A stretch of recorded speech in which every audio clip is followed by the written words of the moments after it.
जय नारायण बच्चों।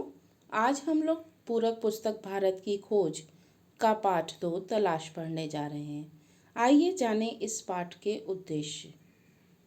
इस पाठ का उद्देश्य है सांस्कृतिक विरासत और भारतीय संस्कृति में स्थित एकता, विविधता व जन संस्कृति को समझने में समर्थता। यहाँ पर भारत के अतीत की झांकी के बारे में बात कर रहे हैं।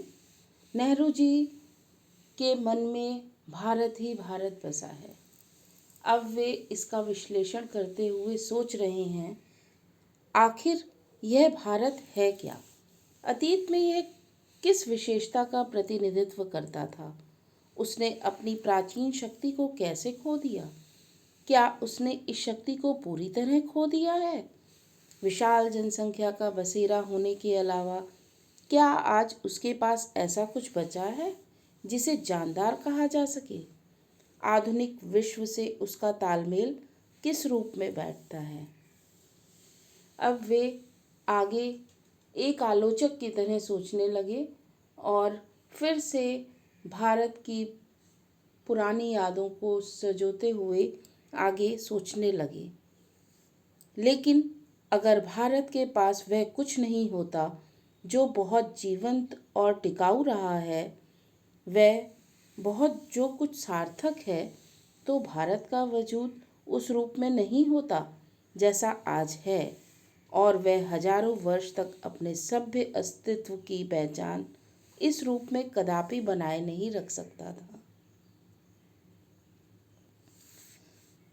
यहाँ पर नेहरू जी अपनी एक यात्रा की बात कर रहे हैं जब वे सिंधु घाटी में मोहनजोदाड़ो के एक टीले पर खड़े थे।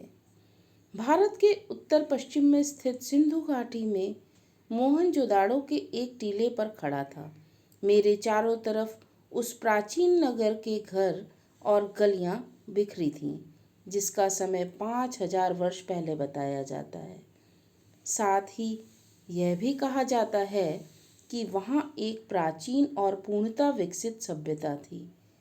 इनके स्थायी रूप से टिके रहने का कारण है इसका ठेठ भारतीयपन, और यही आधुनिक भारतीय सभ्यता का आधार है।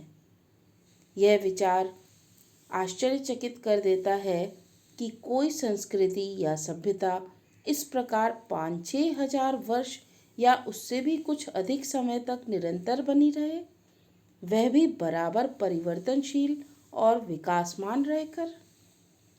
फारस, मिस्र, ग्रीस, चीन, अरब, मध्य एशिया और भूमध्य सागर के लोगों से उसका बराबर निकट संपर्क रहा।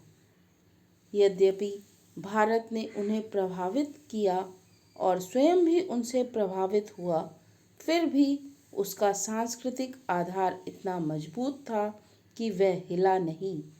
इस मजबूती का रहस्य क्या है? भारत की शक्ति और सीमा।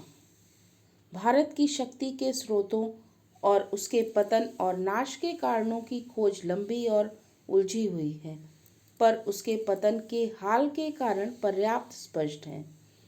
भारत तकनीक की दौड़ में पिछड़ गया और यूरोप, जो तमाम बातों में एक जमाने में पिछड़ा हुआ था, तकनीकी प्रगति के मामले में आगे निकल गया।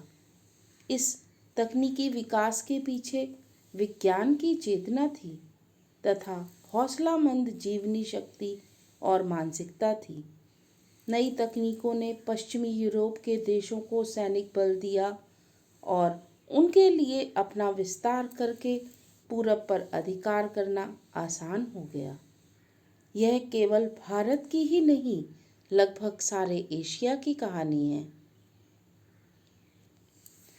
भारत की विविधता और एकता।